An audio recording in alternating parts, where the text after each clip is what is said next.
বিষয় হচ্ছে আমরা এতদিন ধরে বিভিন্ন আমাদের শ্রেণীর কার্যক্রমকে সুন্দরভাবে পরিচালনা করার জন্য বিভিন্ন অসুবিধাগুলি আমরা কোন কী কী অসুবিধা আছে সেগুলি বিষয়ে আস্তে আস্তে বলছি। আজকের যে বিষয়টা বলবো সেই বিষয়টা অত্যন্ত গুরুত্বপূর্ণ।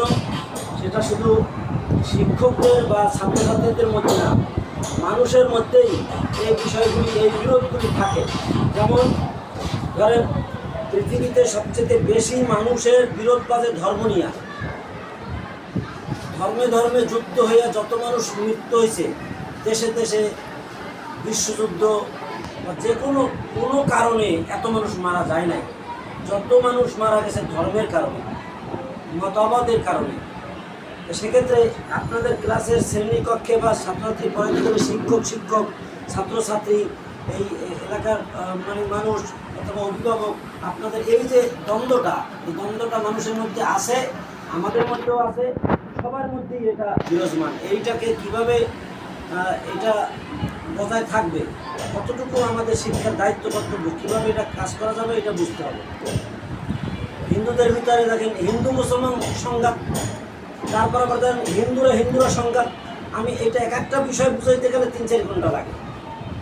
হিন্দুদের ভিতরে আছে যেমন মধুয়ারা, কায়স্তরা, শূদ্র, নিম্ন শ্রেণীর হিন্দু, উচ্চ শ্রেণীর হিন্দু, ব্রাহ্মণরা ঝগড়া বাজে, মারামারি বাজে, খুনাখুনি হয়। এমনকি বৈষ্ণব, কৃষ্ণ ভক্ত, রাম ভক্ত, এ নিয়ে যুদ্ধ। আবার মুসলমানের ভিতরে আছে ওয়াহাবি, আহলে হাদিস, শিয়া সুন্নি সংঘাত তো চলছে সেই একেবারে প্রাথমিক যুগ থেকে আজ পর্যন্ত। প্রতিদিন কোনো না কোনো জায়গায় মানুষ খুন হচ্ছে, মারা যাচ্ছে ধর্ম নিয়ে। এই ধর্ম নিয়ে বিরোধ আমাদের মধ্যে আছে, এটা থাকবেই। এরপর বিরোধ হয় বেশি মতবাদ নিয়ে। কেউ আছে জাতীয়তাবাদী মতবাদের, কেউ আছে নাস্তিক, কেউ আছে আস্তিক, কেউ আছে এই বিভিন্ন ধরনের মতবাদ আছে যেটা সমাজে প্রচলিত, এতেও খুনোখুনি হয়। এরপর আসে যেটা সাদা কালো সংঘাত, সারা পৃথিবী ব্যাপী এটা চলে। কেউ একটু সুন্দর বেশি, কেউ একটু ভালো দেখায়। ইংরেজরা এদের শাসন করছে, সারা পৃথিবী শাসন করছে, তাদের চামড়া সাদা। তাই তো মহাত্মা গান্ধী অহিংস আন্দোলন যেটা করছে, মহাত্মা গান্ধী জাতির পিতা, ওই সাদা কালো বিরোধী, উনি কালো তাই ওনাকে মানছে। এখনও আফ্রিকা মহাদেশে সাদা কালো যে কী সমস্যা, আমেরিকায় প্রায়ই মারা যায় সাদা কালো সমস্যা। এখনও আমেরিকায় সাদা কালোদের মধ্যে সংখ্যা দিয়ে ফায়ারিং করে বেরিয়ে পড়ে, এদেশে একটু কম। এটা আমাদের মাথায় থাকতে হবে, সংঘাতটাকে। আসলে ওইটা বড় বড় সংঘাত। আমরা যদি এখন আসি আমাদের এই দিক, আমাদের এখানে কয়েকদিন আগে, এখনই তো চলে, কয়েকদিন আগে রাজনৈতিক সংঘাত দেখেন না, আপন ভাই আপন ভাইরে হত্যা করে, শুধু রাজনীতি আর একটা করে, তাই আছে না? আছে। এই আমরা এখন চলছি, সেই সংঘাতে আমরা এখন জড়িত। এখন আমরা যে ভুক্তভোগী, অলরেডি এই সংঘাত আমাদের একেবারে সামনে। দিনে দুপুরে আর একজনকে মেরে ফেলতেছে না। এই সংঘাতটা কি, তাদের মধ্যে সমস্যাটা কি করে? একজন হয়তো এক দল করে, আর একজন আর এক দল করে, তাই না? এই সংঘাত এর কোনো মূল্যবোধ, ও মানুষ, ও মুসলমান, ও হিন্দু, ও শিক্ষিত, ও সাদা, ও একই জেলার, সমস্যা নাই, কিন্তু রাজনীতি আলাদা, তাই মেরে ফেলবে, তাই না? এই একটা। এরপর এইটা হচ্ছে বড়। এরপর একটু ছোটতায় যান, ছোটতায় গেলে দেখবেন 2-1 দিনের মধ্যেই দেখছেন ওই যে Dhaka college, Dhaka city college. আরে বেটা, ঢাকা সিটি কলেজে ওরা আপন চাচাতো বোন পড়তে পারে না? আপন বোন পড়ে ঢাকা কলেজে, আপন ভাই পড়ে সিটি কলেজে, আছে না? কিন্তু ঢাকা কলেজে পড়ে কথাই মারবে। এখনো যুদ্ধ চলে না ঢাকায়। সরস্বতী কলেজ, ডক্টর মাহমুদুল্লাহ মোল্লা কলেজ, একেবারে মোল্লা কলেজ তো ভাঙ্গিয়ে ফেলাইলো সব, দেখেন নাই এই কয়েকদিন আগে? অথচ এই ছাত্ররা আবার মিলা, সবাই একসাথে মিলা বৈষম্য বিরোধী আন্দোলন করছে। ওই আর একটা দলকে পুরো মাইরা দেশ দেখা দেয়, একবারে বিদেশে পাঠাইতেছে। এরাই কিন্তু আবার কয়েকদিন পরে কি ঢাকা কলেজ, সিটি কলেজ, না ও সিটি কলেজে পড়ে, ও ভালো না, শুধুমাত্র সিটি কলেজে পড়ে তাই ভালো না। কিন্তু তার শিক্ষা, তার বিদ্যা, তার জামা কাপড়, তার খাবার, তার চামড়া, তার ধর্ম সব এক। এমনকি রাজনীতি এক করলে হবে না, তনুগ্রুপ শিবির, কিন্তু ঢাকা কলেজে পরে তাই মা, তাই না? এরকম হয়েছে না? নাই বাঁচবে কেন? শিবির কি বা ছাত্রদল বা ছাত্র লীগ উভয় কলেজে আছে না? কিন্তু তা না, তুমি কেন ঢাকা কলেজ, আমি সিটি কলেজ, মাস দেখেন। এই যে তাহলে সংঘাতটা কোথা থেকে? ওইটুকু খালি না, খালি তো ওইটুকু নিতে বাঁচতাম। ও একটা বাসের ভিতরে কিছু লোক ছিল বাগেরহাটের, কিছু বরিশালের, কিছু খুলনা, আর কিছু নোয়াখালী। এরপর বরিশাল আর নোয়াখালী বেঁচে গেছে। কোনো ধর্মেও না, রাজনীতিও না, শিক্ষাও না, কলেজ পার্থক্যও না, কিছু না, খালি জেলা পার্থক্য। মা আমার বাজে না? বাজে কি না?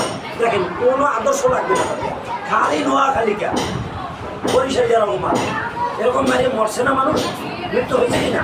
দেখেন কোনো কিছু আছে এর ভিতর, এই খালি এইটা। এরপর দেখবেন কিছু কিছু আছে, আমরা ও এম এ পাস, ও এম এ পাস, কিন্তু ও এই চাকরি পাবে কেন, আমি এই চাকরি পাবো না কেন? আমার মা মা ও শিক্ষিত, ও শিক্ষা গ্রহণ করছে, ডিগ্রি পাস, আমিও ডিগ্রি পাস, ও হেড স্যার হবে, আমি হেড স্যার হতে পারবো না কেন? পদোন্নতি দেওয়া লাগবে। তারপর দেখবেন সহকারীরা প্রধান শিক্ষকরা মানবে। এই যে সংজ্ঞা, এই সংঘাতের আসল জায়গাটা কোথায়? এমনকি দেখেন ছাত্র আর ছাত্রী মারামারি বাজে না, ছাত্রকা ও ছাত্রিকা, ভাই বোনও মারামারি বাজে, মেয়ে আর ছেলে, আপন ভাই বোন, একজন মেয়ে একজন ছেলে, আর কোনো পার্থক্য না, তাই মারবে। একই স্কুলে পড়ে, একজন মেয়ে একজন ছেলে, ও মেয়েরা ছেলেকেও খারাপ বলে, ছেলেরা মেয়েকেও খারাপ বলে, বলে নাকি? কোনো আর কোনো আদর্শ নাই, খালি ছেলে কেন তাই ওরে ভালোবাসে না, ওর গ্রুপটাই ভালো না, ও তোর সাথে আমরা বসবো না, খালি ছেলে কেন তাই। এরকম সালিশ হয়েছে না আমাদের স্কুলে? হয় এরকম সালিশ, ওরা ভালো না ওরা ছেলে, এরকম হয় না? সব স্কুলে হয়, আমার জীবনে তো এগুলো হয়েছে। আমরা সবাই দল দিয়া মেয়ে ও বিরোধী, কিন্তু এখানে ভালো মন্দ আর কিছু নেই, খালি মেয়ে কেন তাই, এরকম ঘটনা ঘটে। তাহলে আমাদের মধ্যে আসলে কথাটা কি জানেন? মৌলিক শিক্ষাটা জায়গায়, এই জায়গাটায় ভুল। কে সাদা, কে কালো, কে হিন্দু, কে মুসলমান, কে বিএনপি, কে আওয়ামী লীগ, কে ধনী, কে গরিব, কে কে বাংলা ভাষায় কথা বলে, কে চিটাইঙ্গা ভাষায় কথা বলে, মারামারি বাজে কিনা? এমনকি ভাষা লয়ে যুক্ত হয়ে মরছে তো মানুষ, শহীদ হয়েছে না, শহীদ দিবস, কোনো পার্থক্য নাই। এরাও মুসলমান, আমরাও মুসলমান, খালি ওরা উর্দু কথা কইবে, আমরা বাংলা, মাস বাড়ি বলা, তাই না? ওরাও মুসলমান, আমরাও মুসলমান, ওদেরও দাড়ি টুপি, আমাদেরও দাড়ি টুপি, ওরাও নামাজ পড়ে, আমরাও নামাজ পড়ি, ওরা আরবি কয়, আমরা বাংলা কই, তাই ঘৃণা করে, আছে না এরকম? তাহলে ভাষায় ঘৃণা করে। এই যে এত ছোট ছোট জঘন্য জঘন্য একেবারে নগণ্য পর্যায়ে যদি আসেন, তাহলে হবে কি জানেন? পাড়ায় পাড়ায় যুদ্ধ হয়, হয় কিনা আমাদের দেশে? হয়। ওই শিলপাড়া আর অমুক পাড়া, না ওই পাড়ার লোক এখানে আইসে কেন, বাঁশ দিয়ে ধরে যাইতে দেবে না লোক, পাড়ায় পাড়ায় বাপ, যার কিচ্ছু না। এমনকি পাড়ায় পাড়ায় পাড়ায় গ্রামে গ্রামে বেঁচে যায়, পাড়ায় পাড়া লাগবে না, বংশে বংশে বাজে, ফকির বংশ, খান বংশ, মারামারিতে পুরা গ্রাম খুনাখুনি।